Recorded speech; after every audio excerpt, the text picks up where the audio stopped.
Friends, and welcome to another edition of the Music Dreams USA Radio Artist Spotlight Show, being brought to you by Blue Shamrock Music. And again, a special thank you to Mr. Stephen Brady, who supplies our artists each and every week. And this week, we are certainly not going to disappoint. We got another amazing group that we're going to be interviewing. Well, just the lead singer, actually. And they're called Jules and the Heist. I mean, that's a pretty cool name. Wouldn't you agree? And her name is Julie. And in just a moment here, we'll go live to meet her. And again, make sure you check us out each and every Wednesday from 6:30 p.m. to 7 p.m. Eastern time. And if you're an upcoming aspiring artist and you want to get your name out there with your music, all you got to do is send the information over to info.musicdreamsusa@gmail.com. And our station absolutely enjoys supporting upcoming aspiring artists. And so, without any further ado delay, let's go ahead and meet our special guest. Hey, Miss Julie, how you doing today? Hey, Russ, I'm well, thank you. How are you? Well, as I said, I'm well, bar the fact that I've got COVID at the moment. So, as I said, I've got a raspy rock chick voice on this morning. So, there Well, hey, me. we just want to say thank you for taking one for the team. Yeah, absolutely. Always there. Thanks for having me. Unfortunately, the guys are actually working, so it is just myself flying solo today. But I normally have Alan Adcock on guitar and Braden Mead on drums. So yeah, that's awesome. So let's start off our interview. Can you tell us a little bit more about the band, how you got together, how long have you been together, and what's going on with you guys nowadays? I guess it's a revamp. When I first started singing many moons ago, I started playing with Al, just the cover scene, as we all sort of start out doing. And not long ago, actually only last year, Al and I sort of reformed and thought it's time to hit the original scene. So we released 3 of our first debut singles last year, and we've just released our 4th single, Where Do We Go From Here? Yeah.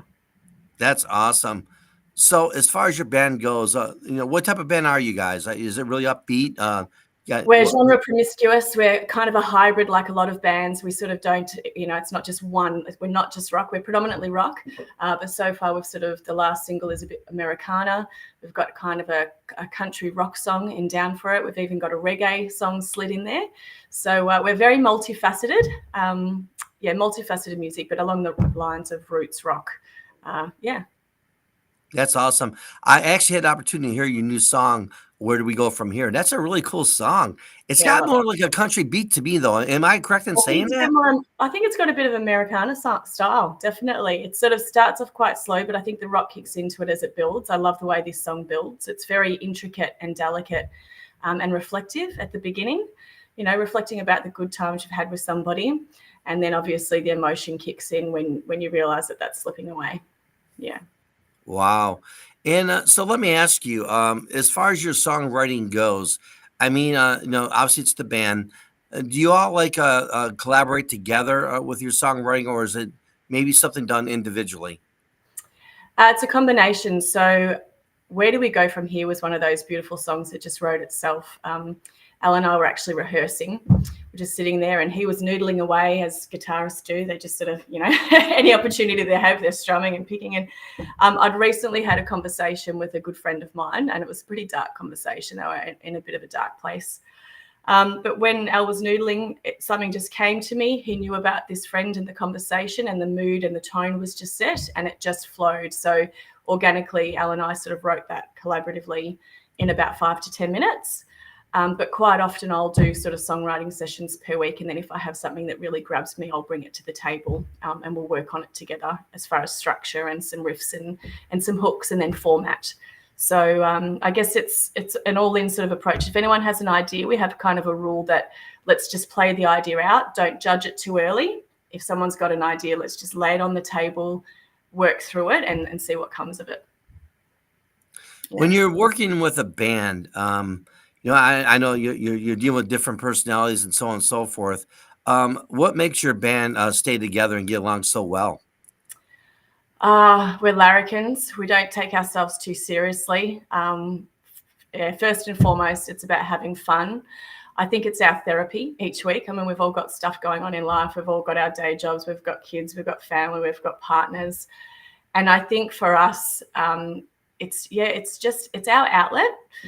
So when we come together, as we said, we're not trying to take things too seriously. And I think that's sort of what shines, especially in our live shows. You sort of see those bands, and it takes all sort of, different horses, different courses, but you see the ones that are really tight and really stiff and they just want everything to be perfect. We're far from perfect, but what you'll get is something very real, very organic. We lay our hearts on our sleeves. We have good days, we have bad days. We're not trying to be overly polished. We're just trying to be very real and have that connection. And hopefully people will pick that up. Yeah. And enjoy, sometimes on a Friday, Saturday night, we're really there just to let our hair down. And as you say, you play party vibes. I think different songs, they're for different reasons. I don't know about you, but I have my house cleaning playlist, and then I have my party night playlist, and then I have my chilled Sunday recovery mode playlist, and they're all different songs. So I think it's embracing that versatility and embracing that, it's not one shoe fits all. You sort of just roll with where you're at that given time. Wow, that's awesome. So take me to one of your shows. I'm a first-time listener. What can I expect? Well, we do play a lot of covers, and then obviously we're very new on the original scene, so I'm pretty stoked. We've got a couple of residencies locally. So we play at a few local pubs, and so we'll be putting in the 80s, 90s bangers like everyone does. But as we're starting to grow and as we're getting more followers, when we play something like Here and Now, our reggae song, and the audience is up participating, and you get to the hey, and everyone's throwing their arms up in the air, and there's that connection, that buzz in the room. You really feed off it, but it's not just us, the musicians, that are feeding off it. The crowd, they love it, the energy. And, I know when COVID happened and the industry's changed and there's so much content online, there's so much live streaming, there's so much access to free music on, on Spotify and things like that. But I just really implore your listeners to, get amongst it in the live scene. There's something that when you're actually in front of a musician delivering their original music, or even a really good rendition of a cover, there's a connection that you get that it's not the same as when you just crank up the volume in your house. When you're with other people and you're listening to the stories and you're feeding off that energy, I think it's really quite special. And I really encourage you to get out there and see musicians live. Bring it back to the good old live scene from the 80s and 90s when you used to go to the pub and there was a band and the place was full and it was pumping. Get off your phones too when you're there. Maybe just a snippet for socials. But other than that, try and be present, be in the moment, dance, let go, forget about what you look like. Just, as they say, sing like no one's listening, dance like no one's watching, and hopefully just enjoy yourself. Remember, life is short. Get amongst it and have fun with your mates. I couldn't have said it better, Miss Julie. Get amongst it, people. Very well said, my friend. Absolutely. I could not agree with you more. I mean, man, has the music scene changed? And so let's talk about that. Obviously, you open up the interview saying that, you've been in the music business for a really long time. So fast forward, here we are today. What are your thoughts about the music scene today? Do you like it? You don't like it? Is there something you want to change? What would it be and why? Like every industry, there's the good, the bad, the ugly. And I don't want to get all negative. There's a lot of artists out there pretty exhausted from trying to, be anything but musicians. We're trying to create content. We're trying to connect with all these different platforms. It's very confusing. There's not a lot of remuneration, I guess, even when you get radio airplay or you get lots of likes or plays, it doesn't necessarily convert. So I guess if I'm talking to any musician, I think what I'm trying to do or what I would advise new and upcomers is don't get caught up with the likes. We obviously need to build a fan base, but I think it's more about understand what success means for you. Success might not mean 10,000 followers or 5,000 listens. What does success mean for you? Is it writing one really good song that really sings to your heart? So I think just don't look at what people are telling you to want. Really listen to your own soul and your own heart and measure success internally, not externally with fads and trends and, trying to keep up with the Joneses, so to speak. Just settle, have fun in your own little bubble, enjoy the process. That's really hard. I'm always trying to chase this or chase that like a bull at a gate. That's my personality. And it's actually probably Al, my guitarist, is like, just Jules, just calm your farm. Just enjoy the ride, you know? Yeah, like 21 Pilots, enjoy the ride. Yeah. That's awesome. And thank you for, so let me ask you, what are some of the challenges that you see in the music industry today, other than what you just mentioned about, the music, getting your music out there and trying to turn that into, into making some money for you? Are there any other challenges that you see? I mean, there's challenges everywhere. But I think, look, there's so many challenges. I could be here literally for, I know you said you're going to be, we're going to keep it short. I could literally talk for hours about all the challenges, and every day in my inbox, I guess the spammers and things like that, you don't know what are real opportunities and what are just the challenges. For me is that it seems that as a musician, you're trying to make an income, but it seems like the majority of people are trying to make the income off of you within the industry. So the Spotifys and the playlisters, and it's really, really hard. And I mean, all businesses, whether you're a bakery or whatever, you need to advertise. So I understand that there is a cost involved in advertising and PR and marketing, and they do a really wonderful job.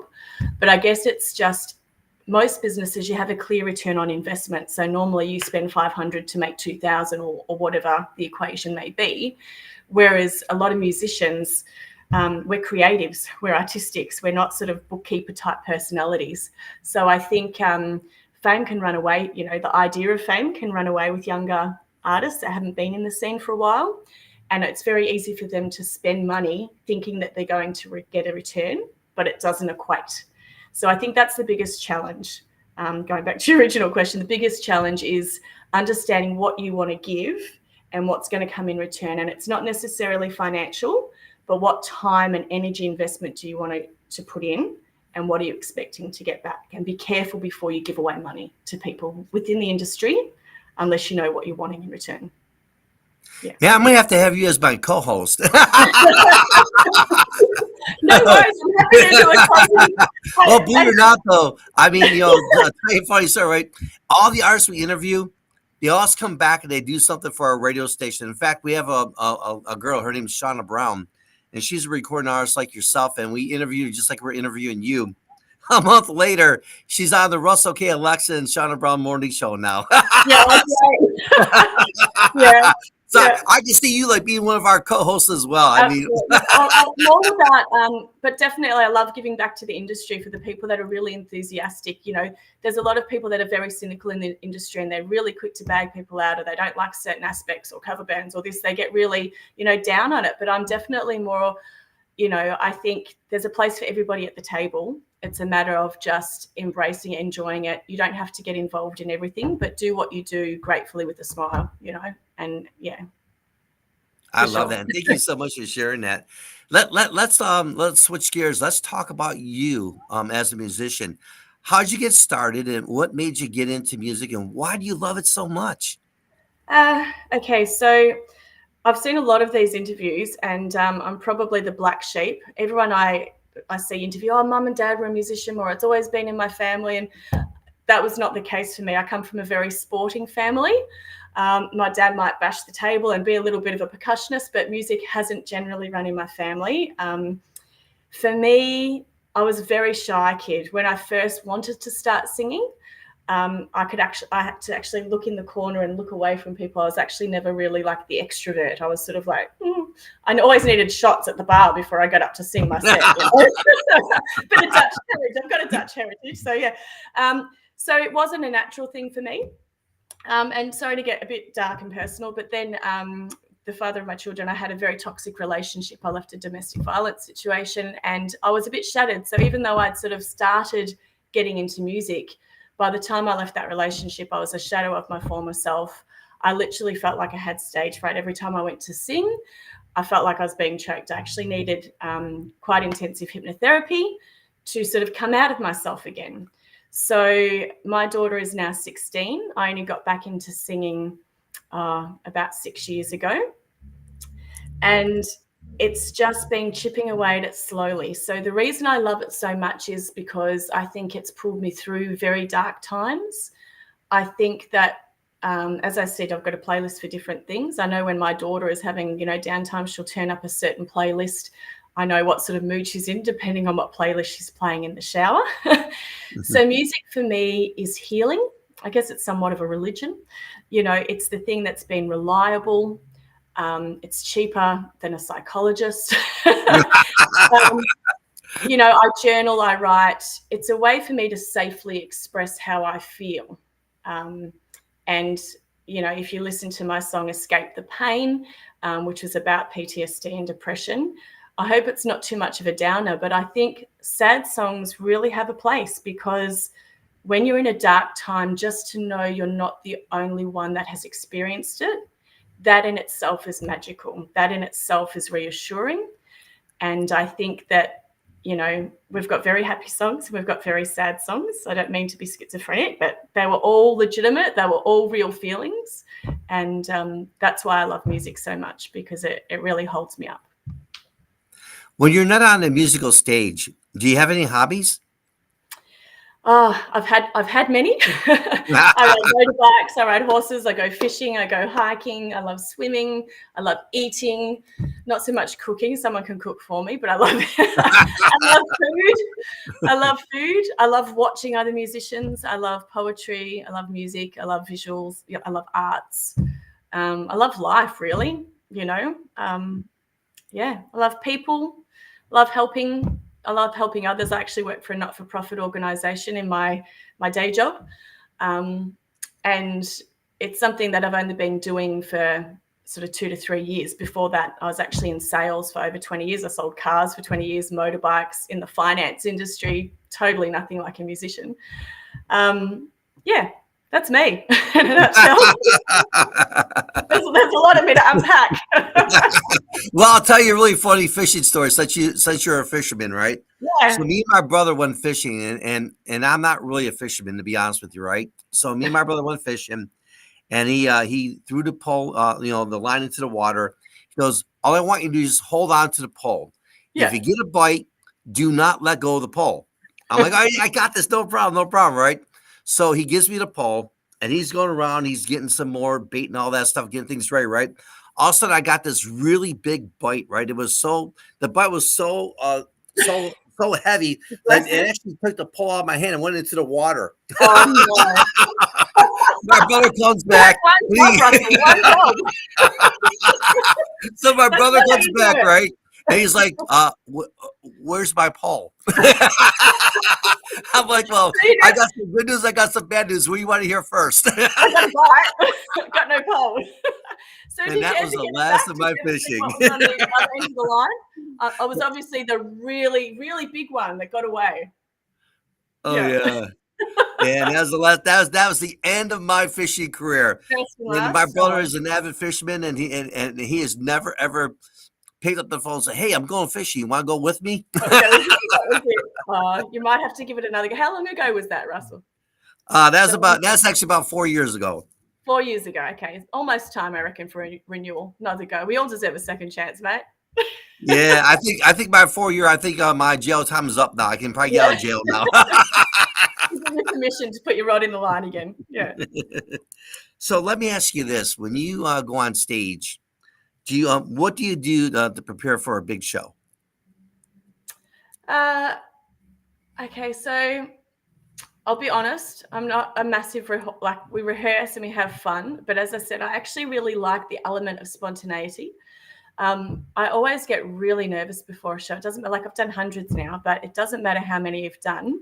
I get nervous, but I have tried to flip those nerves into energy. So when I get really nervous, I actually try and enjoy those nerves. I know it sounds a bit crazy, but I'm like, well, imagine if I just rocked up and I was bored and I was like, I didn't have those nerves. It'd be pretty just be like getting on public transport or something. Like there'd be no excitement to it. So I just try and psych myself up and go, enjoy this. This is why you do it. This is the buzz of it all. Use that energy and those nerves just to, once I get through the first or second song and the nerves have settled, that's when I can sort of enjoy the ride a bit more. But yeah, just flip the butterflies into energy. How do you guys read the crowd? Well, it's ironic, actually. We did a show last week and the drummer was unavailable. So we actually had Shane Russell from 12 Foot Ninja. I'm not sure if you've heard of that band, but he's one of my idols. He's a long-term friend, and I've always wanted to play a gig with him. So I rang him up late that afternoon and said, Russ, we've got a gig. Can you fill in for us, mate? He's like, yeah, help out. So not only, like, I was nervous because we were unrehearsed and we're rocking up and I'm punching above my weight with this really good percussionist. And we get there, and you know how you normally have your normal friends and family and your fans and they follow. But for whatever reason, this particular show, like, I thought it was going to be crickets because we didn't have our normal posse, you know. Anyway, we get there and it's pretty quiet, but I just thought, you know what, I'm just going to go out there, and our motto, just have fun, like just connect, have fun. So we got through the first or second song, and some random people, some people that we'd never met before started, you know, feeding in the eye contact, connection, and you just vibe it. So I think when you read the crowd, I think it's about eye contact and sort of trying to meet people where they're at. And I'll often read the crowd. So again, if they're just chilled and laid back, there's no point in forcing people to be where they're not. So if they're just chilled, laid back, and they're wanting to converse, you chill and you lay back. But as soon as you see people get up on that dance stage, I reckon I sort of go from about here to here. As soon as they start moving, I can't help myself but move. You know what I mean? Like, the more they get into it, the more I give. It's a reciprocal thing. You know, when people are getting into it, you can't help but give more of yourself.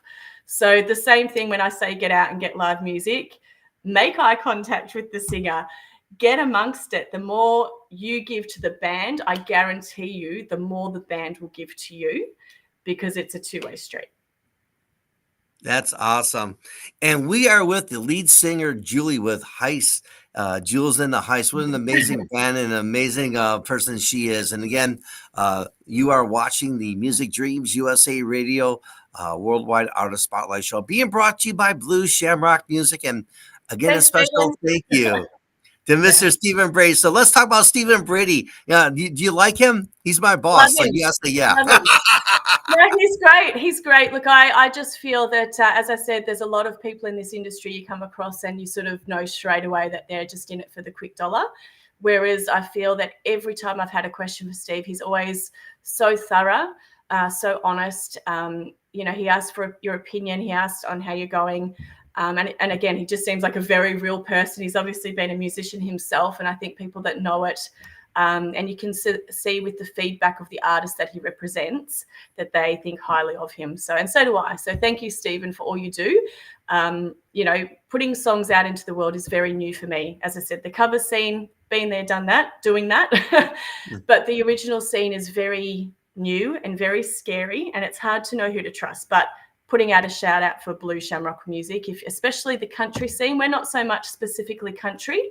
Down for it, and where do we go from here? Certainly slide into that genre. But if you're a country artist, please, especially in Australia, please check out Blue Shamrock Music. Awesome. And how do our listeners get in contact with you, whether it be to download music or maybe to book you for a gig? Okay, so we're based in Australia. So if you don't know Australia very well, but we're in Victoria, so near Melbourne, Australia, in the southeast. So to check us out, we're of course on Spotify and all of the, you know, the Apple Music and all of the streaming platforms. So Jules and the Heist. We're also on Instagram and Facebook. I haven't done the TikTok thing yet. I'm not sure if I will. As I said, I get a bit exhausted from the socials. I really don't post that much, but I'm more than happy. If you're a legitimate fan and you've got a legitimate question, I'm more than happy to talk with you directly. So just message me and I'll certainly get back to you. Yeah. That's awesome. And let's talk about the upcoming aspiring and established artists who are watching now, who will be watching later. What's your message to them? Have fun. Don't forget that you're an individual. It's great to have aspirations and be inspired by those before you, but at the end of the day, there is no one like you. No one can say it like you. There's a gazillion love songs, but no one's going to put their own spin on it like you will. So don't think you have to come up with something totally new. Just do it with your, you know, put your special flavor on it. Be authentic, and don't try and grow too quickly. Embrace every step of it. and know that, you know, every step is going to teach you something different. So pick up the lessons as you go along, and you will bloom. What's the best advice you ever got within the music industry? Who was it from, and what was that advice? It's probably similar to what I just gave. It was, look, recently I've been dealing a lot with Mike Ellerington. So a couple of years ago, I went to Bruthen Blues Fest, and I was sort of, it was like an open mic scenario. And I got up with some friends. Actually, I was in a band called After Sunset before this, and I was performing with Dave. I was doing backing vocals. And this guy that was judging, like, he was nearly 7 foot. He's huge, Mike Ellerington. And I'm looking at, he had this basketball T-shirt on, and I'm thinking, he doesn't look like a muso.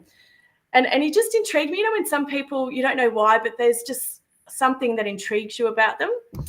Anyway, his feedback was awesome. When he was sort of going through all of the artists that had presented, I really resonated with what he was saying. So after the show, of course, we got talking, and ever since, he's sort of been, I guess, a bit of an artist coach for me. But the same thing, he just really pushes you to back yourself, you know, and not rely on others' opinions, that your own opinion of yourself is more important than what anyone else says. So, yeah, I'd say Mike Ellerington recently has been a fabulous counsel for me. Yeah. Awesome. And as we wind down our interview, again, thank you so much for taking time with us here this evening. And we had such a great interview. You're such an amazing person. Thank you for bringing the smiles. And as I said, excuse, I've got COVID and I'm a bit raspy, but I'll probably go to bed after this. But, you know, I really appreciate your time and having me on the show. And hopefully listeners will check out Jules and the Heist, and we'll be in touch again soon, Russell. Absolutely. And, you know, interview doesn't stop here. You know, we're always going to be there for you. So if there's anything that we can do for you, you know, we're only one call away. So we're always going to be there for you as well. And any final thoughts as we wind down our interview this evening? I just want to, again, thank you for your time, and thank you for what you do for aspiring artists. It is really hard sometimes to be seen and heard, and there is so much music out there, which is actually wonderful. We were talking about challenges, and I do want to say that, you know, years ago, you had to be signed, and you had to have a lot of money to get out there. So as much as there are challenges, just remember it's brilliant that people like us on a low budget, we can put content out there. We can actually express ourselves and deliver music. So I think, you know, there's a lot of pros and cons, but remember all the pros, remember all the benefits, and the fact that we can reach people in California like Russell K with the technology that we have now. So it is a wonderful time. So embrace it. Absolutely. Now, I couldn't agree with you more. I mean, I agree. I mean, I used to work in the AR department for Sony Records, and I can remember back in those days, it was so hard to get into the music industry. Yeah, it's like, you know, all the red tape and who do you know, and the list goes on and on and on. But fast forward today, it's a lot easier. I mean, if you got a dream, if you got a vision, and if you stay to it, and if you work hard and if you overcome adversity, you can make it. I mean, you know, it's all about networking now. It's all about taking advantage of the opportunities. And, you know, just like your amazing band, as I mentioned, I've had an opportunity to check out on Facebook and listen to your songs, and you guys sound really good. And I mean, I can see you guys going pretty far and being in it for a while too. And I really, truly mean that. Oh, thank you so much. I really appreciate it. Yes, and it's so nice to meet you, and hope you feel better. And again, thanks for taking one for the team. No worries, I will do. Next time if we say good day, I'll coordinate it so you can meet Braden and Al and the boys. Because I tell you what, they're a bit of fun, and they certainly keep me in my spot. That's for sure. Yeah, we will definitely do it again. That's for sure. And again, you know, on behalf of Blue Shamrock Music and Mr. Stephen Brady, you know, we thank you for your time, and you take care of yourself, be safe, and we'll definitely reconnect soon. No worries. All the best. Thank you kindly. You're more than welcome. All right. That's another edition, and that's a wrap on the Music Dreams USA Radio Artist Spotlight Show. And again, special thank you to Stephen Brady and Blue Shamrock Music. And again, a special thank you to an amazing artist. And again, her name is Julie, and she's with Jules and the Heist. And what a great interview that was. And you can download it. And we're actually live right now on LinkedIn, Facebook, and all over the place. So after this interview is over, if you had not had the opportunity to check it out, you can. It'll be up there for a while. So again, until next time, we'll see you next week on the Music Dreams USA Radio Artist Spotlight Show. Until then, it's your friend Russell K reminding you to check out our morning show. We're going to dedicate our morning show to the artists we just met, right? We're going to play their brand new song, and we're going to play that song, and it's going to open up our morning show as well. So until then, you take care. Have a wonderful day, and thank you so much for watching.